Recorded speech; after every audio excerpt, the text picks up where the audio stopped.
I recently posted what I believed to be the best new player build, 4-piece Hunter's Fury, a decent chest. I was using Golan, but it was with Obliterate, and then a backpack that would help you stay alive. Despite the fact that I was using Devil's Due and did say this, I also recommended things with like Bellstone, Memento, anything with like Adrenaline Rush, Blood Rush, Clutch as well, just for that extra bit of survivability. You do enough damage, the issue would be to stay alive, so you could make mistakes while learning the game. I left this choice largely up to you, and to be fair, the video was actually met with a large bit of positivity and some decent feedback. However, there were a small group of people that didn't quite seem to understand the theme of this, and it was quite simple. Like, the idea is to get new players through the content as comfortably as possible, and for some weird reason a lot of people think the best way to do this is with armor. Even had one person say that with low amounts of armor and with a tier 0 shield, the build is mostly useless, won't be able to do a control point. Well, here is this build doing a control point, and 2, as I did state in the video, I was using Firewall.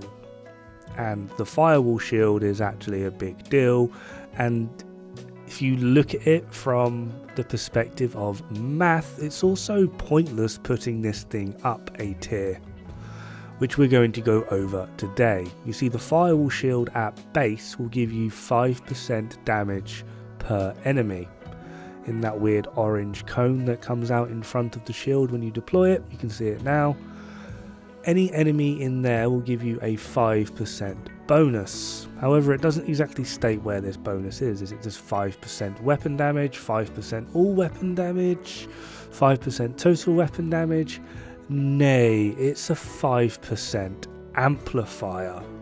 You can also get a mod for this shield which increases it by another 5%, giving you 10% per enemy in front of you. This means that pulling this shield out effectively gives you opportunistic on call. So, considering the most powerful thing that the shield can actually provide is its damage amplification, putting it up a 1 skill tier takes it from 5% to 6%. Even if we go to overcharge, we go from 5% to 7.5. This is generally not worth it or worth compromising your build for. However, just put a mod in and you get 10% all the time. Yeah.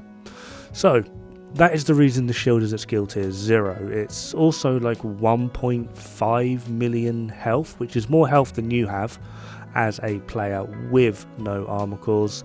So it's doing its job of increasing our survivability by over double pretty much, due to the fact of using Firewall. We also get given some juicy mods for it of 8% health and 8% regen.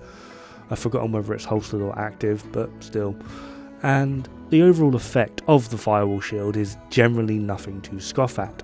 The trick really though is not using the Firewall shield as a shield, which I think is possibly what confuses the issue and is obviously counterintuitive to what a lot of people would be playing or running. See, we're not really using the shield for survivability. On this setup we have 30% armor on kill. On average, we can put that up to about 40, depending if we get a kill with a headshot. And then adding in clutch, we get an extra juicy amount per crit. Just to show the damage difference here with the shield, there is a non-crit, because I'm running Obliterate, so I've got to do it with non-crits. But it was 158,118. And now we need to go through the arduous process of getting a non-crit with the shield out, but I'm running an SMG, so guess what happens a lot? Not that SMGs have a intrinsic value that allows them to crit more. 60% is 60%, I suppose. But there we are, 173,929 with the shield out. We're now going to try and replicate that because we're in a different position, just to make sure we didn't get any faux results. Try and wait for Obliterate to wear off while we play Ring Around the Roses, and hopefully there we are, 158,118 without the shield. So if we now take it just a normal calculator and type 158,118 times 1.1, we should get 173,929. This is a direct increase of 10%, therefore meaning that shield is giving me a 10% amplifier. Just to show again, we're going to play with this lovely little shotgun dude who sadly didn't like cooperating too much, but we do what we can do, and in the hopes of actually showing something. Anyway, so yeah, the Striker Shield is, in terms of output, probably the most powerful skill in the game. Like, bar none, it is ridiculously powerful.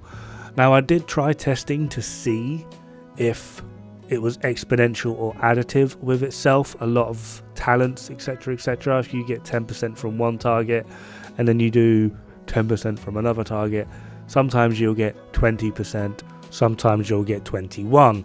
This depends on whether it adds or multiplies with itself. Think old strikers versus new. It used to times itself, now it adds to itself.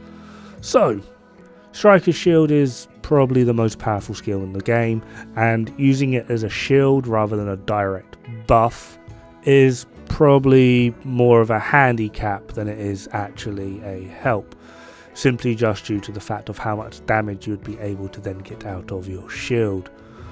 Also, you need to be mindful of the fact that it is not a bulwark shield, so no matter how much skill tier you put into it, it's most likely not going to last on anything above challenging anyway. It's still going to die, and yeah, it's not really too worth worrying about skill or armor tiers for your shield on a build like this, because it's still not going to give you that much. The best thing to do would be getting close, pop your shield, shoot the enemies in the head, they'll stagger and not shoot back, allowing you to do what you need to do with your maximum potential damage. I've just given 3 pretty good examples there on screen, weirdly timed. This buff can also be given to your allies as long as they are on the opposite cone coming out of your rear end, which allows your teammates to pretty much get the exact same buff as you. I am yet to test to see if mods and other amplifiers work alongside it, but it does still seem to be a decent amount of damage. One thing to note as well, not sure if anyone's been paying attention to it, but the whole speedrunning thing, we use Firewall. Guess what shield we use? Guess how many armor cores and skill tiers we use on that shield? It works in Legendary just fine as well. We don't use armor cores, we don't use skill tiers, we just shoot things, and it is allowing us to basically one-shot entire spawns. That is the power of the shield. You don't need skill tiers. That is the power of this shield.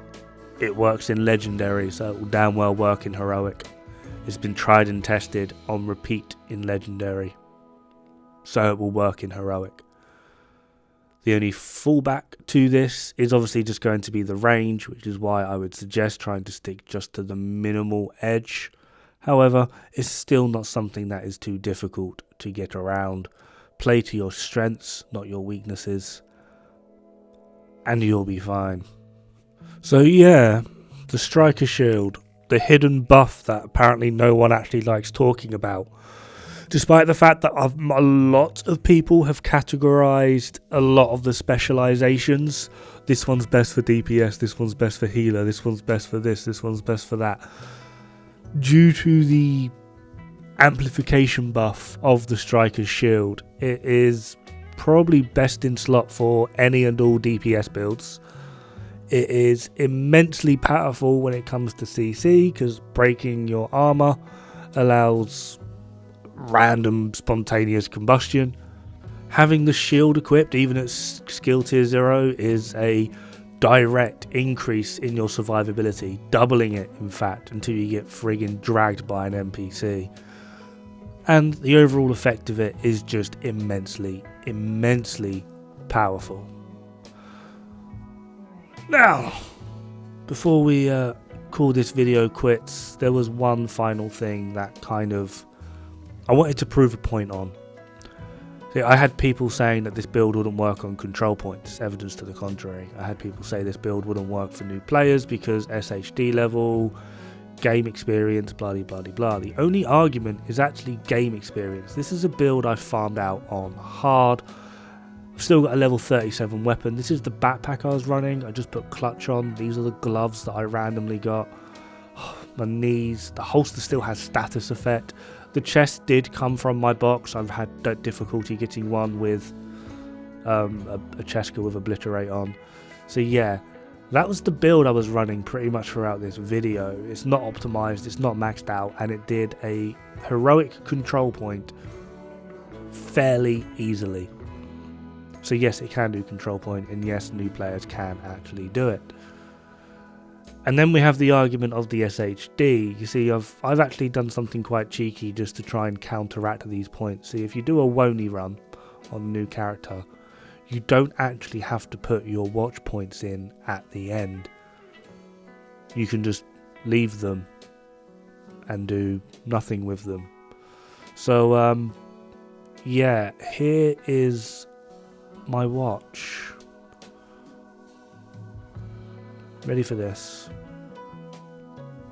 I've got 12 points in weapon damage. Everything else is empty. That's it. So I had 2.4 increase in weapon damage. Everything else, I've got nothing in. So the only difference now would be my game experience, which is something that's easily gotten just by playing. Anyway, that just about does it for this video. Have fun, good luck, don't die. It's bad for the health.